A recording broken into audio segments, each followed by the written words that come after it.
Good evening. I'm Abby Phillip in New York. Let's get right to what America is talking about. What Donald Trump said then and what he says now. Tonight, the president-elect says that he can't control what you pay at the supermarket. Here is the exchange from a new interview with Time magazine. Trump was asked this question: if prices of groceries don't come down, will your presidency be a failure? And here's how he responded, quote, "I don't think so.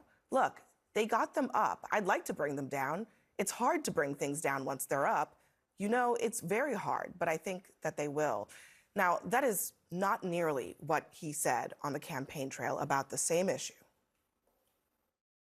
We're going to get the energy down. We're going to get the food prices down. But prices will come down. You just watch. They'll come down, and they'll come down fast, not only with insurance, with everything. So vote Trump, and your incomes will soar. Your net worth will skyrocket. Your energy cost and grocery prices will come tumbling down. We will end inflation and make America affordable again. It's not affordable. Prices will come down dramatically and come down fast. Bacon is through the roof. They're all through the roof. The milk.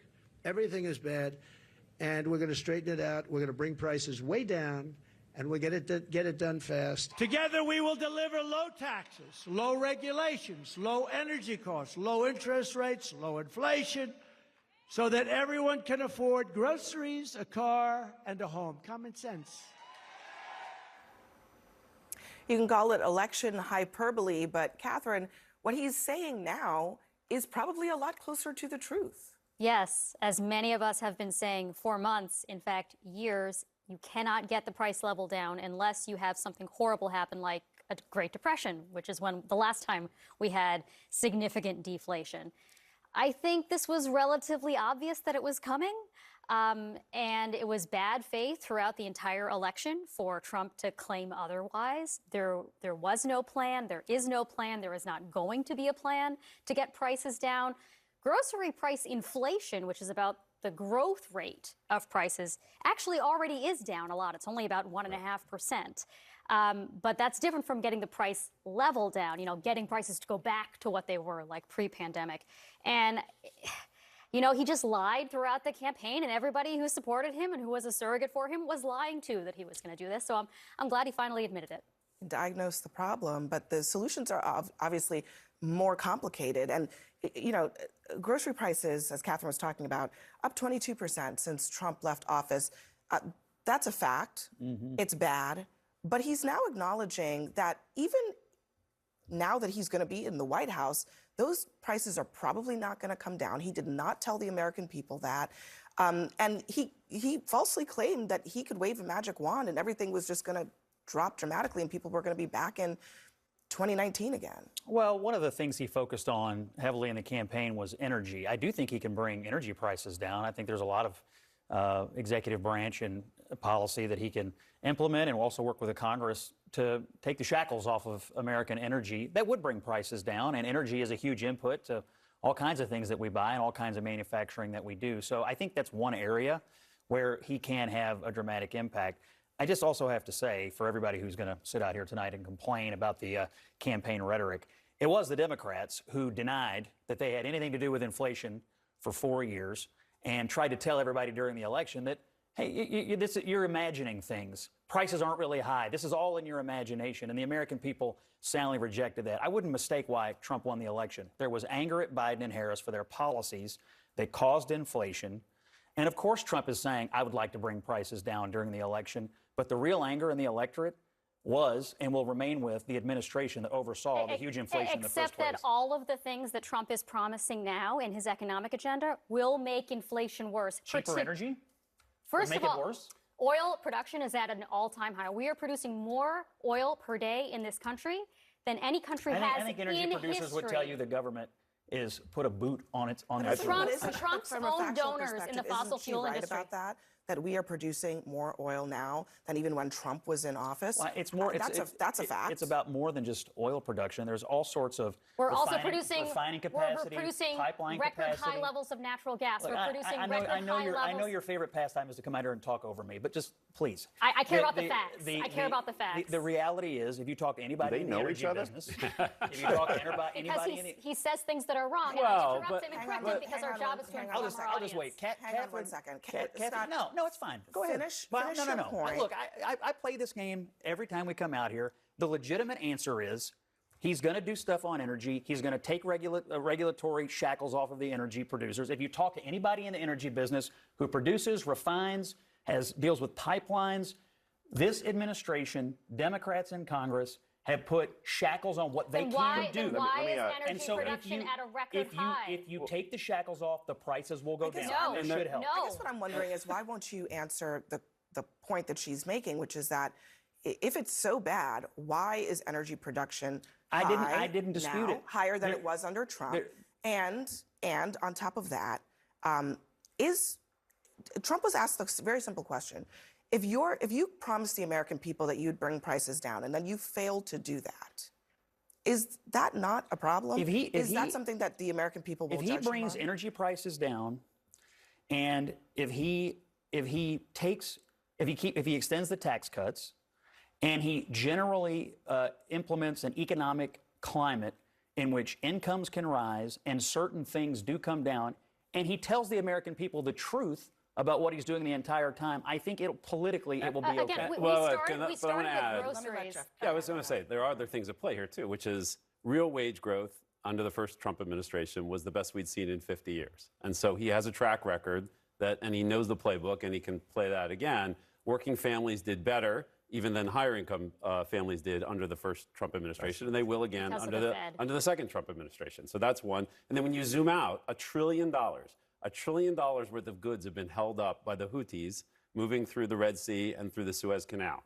That will stop about 12:01 on January 20th. That nonsense of the Houthis holding up global traffic. The president talked about in that same statement, which I don't think your team cut the rest of it. He talked about the supply chain issues, and supply chain issues are a real issue. All right, Can we level set just for a moment? All right, Donald Trump lied. That's first, and let's just articulate exactly. That is not true. About what? That is absolutely true. Let me just clearly state what he lied about, just so we're on the same page. Fair. All right. During the campaign, Donald Trump said that he was going to bring prices down.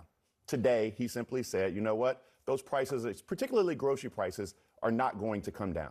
I don't know if you have children, but if you do, if your children tell you if they tell you one thing on one day and then they come back and tell you that's not what's going to happen, that is considered a lie. That's first. The second thing is, just from a very, very 50,000-foot view, one of the things we know is Scott was actually 50% correct in that Democrats did not do a good job in telling our story. We did not do a good job of addressing the pain that Americans felt. We said one of the mistakes we made throughout Biden's campaign was saying, Biden's presidency was saying that inflation was transitory.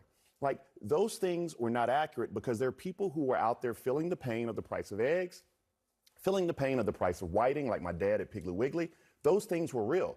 What Scott was not accurate about, which kind of happens around the table sometimes, although I know you want to be. Don't touch me. I can't touch you. All right, everybody keep your hands to yourselves at the table. All right, but one of the things Scott was not accurate about, there was a reason why we have inflation in the first place. This is not Joe Biden's policy. Yes, it is. Yes, it is. It is. Of course it is. It's actually, no, of course it's not. Putting because $2 trillion in the why did we put government spending on top of but why did that government happen? spending? But why did that happen? So let's be honest. Because he was paying off the Green Lobby that helped put him in office. No, the reason it happened is because Can we talk about the reason it happened is because the reason we had a once in 100-year pandemic. And you know what happened across the globe? We're coming out of. You know what happened across the globe? You had inflation rise across the globe. You know who addressed that issue? Joe Biden addressed that issue. And you know who is the reason why we have the inflation that we have? And one of the things that Scott was again right about is Democrats didn't label it what it was. That's Trumpflation. The Dems have been making this argument for 18 months, which is that Joe Biden and Kamala Harris were the least bad of the bad world leaders. That was effectively their argument. Instead of relitigating all of this, and actually I kind of disagree with everyone here. I think Biden's the bad stuff, but there were also a lot of other things that happened. I would love to talk about what Trump plans to do about this and how not only will he fail at his promise at bringing grocery prices down, he will probably drive them up higher for a number of reasons. One of which is that he wants to deport most of our farm labor force. Not only the people who are here who are without authorization, people who are undocumented, but actually we have a lot of workers here who are on visas, temporary, basically seasonal agricultural visas who are here legally, a visa program he wants to end. He wants to deport lots of people from other parts of the food processing system, people who work in meatpacking plants, again, people who are here legally and who are not here legally. Beyond that, he wants to raise tariffs on the food that we bring in from other countries. We get 90% of our avocados from Mexico and something like 2/3 of our fresh tomatoes. These things will drive prices up. You know, so it's not only a matter of it's hard to get them back down. It's easy to get them up higher. We had 4 years of President Trump, and we had the best economy in our lifetimes. That's not true. And we had 4 years of Joe Biden. That's not true. I mean, I think that, economy. No, because we can go back. Look, you can go to George Bush 1, left a terrible economy. Bill Clinton fixed it. You can go to George Bush 2. What are we laughing about? I mean, everybody know this is not.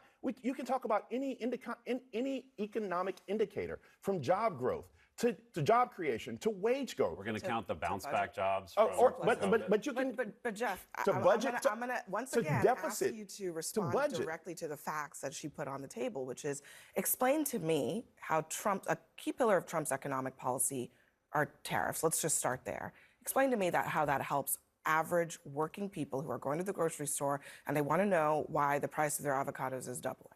Well, of course, the president and his entire team have talked about during the campaign and since the transition started, these are all negotiating postures, right? Tariffs are an opportunity to say to Canada, to say to Mexico, to say to China, to say of all our partners in the EU, you can't put 100% tariff on our cars or we're going to start putting a tariff on your cars. Mexico, if you allow Chinese vehicles to come in under the USMCA, and you try to do that, we're going to put tariffs on your vehicles. Canada, if you don't shut your border down, we're going to put tariffs.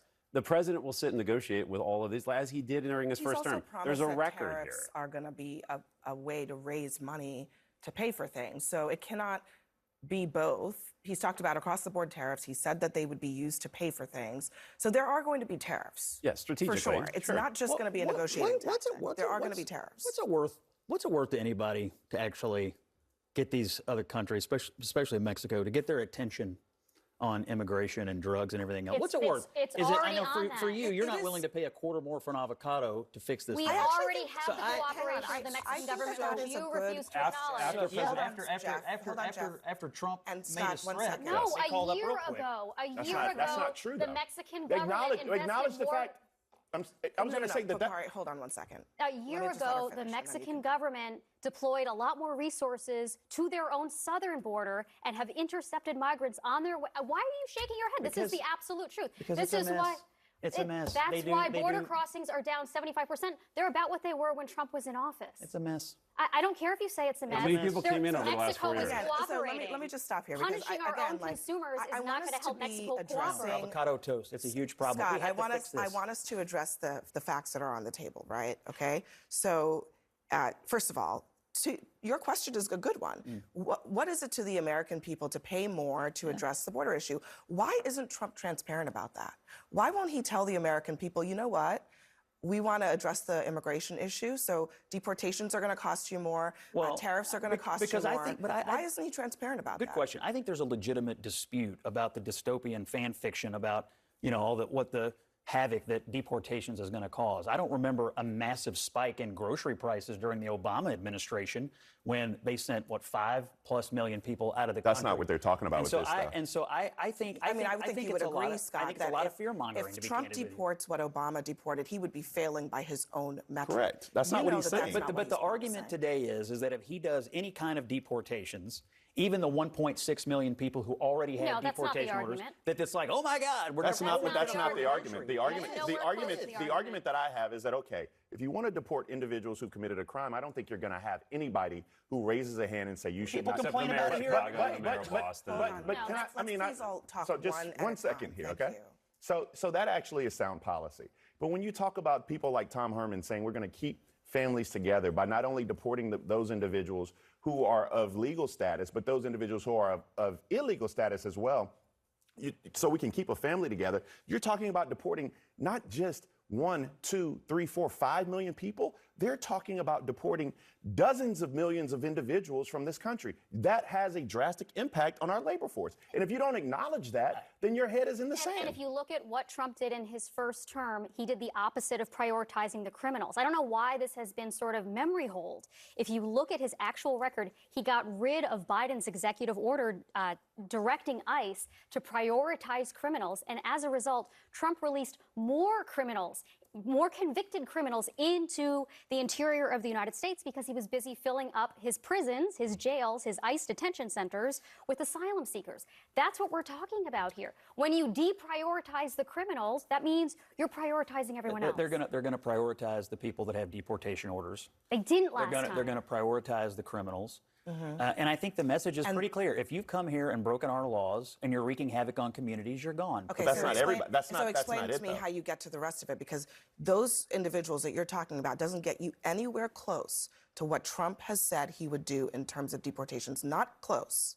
Well, so where's the rest of it coming I think from? that's where you start, and I don't know how long it will take to do that, but I think the American people would judge that to be a great place to start and a good goal to have right out of the Scott, gate. I'm not actually, look, I think Trump ran on what he ran on. But I think the question, we started this conversation about honesty or lack thereof.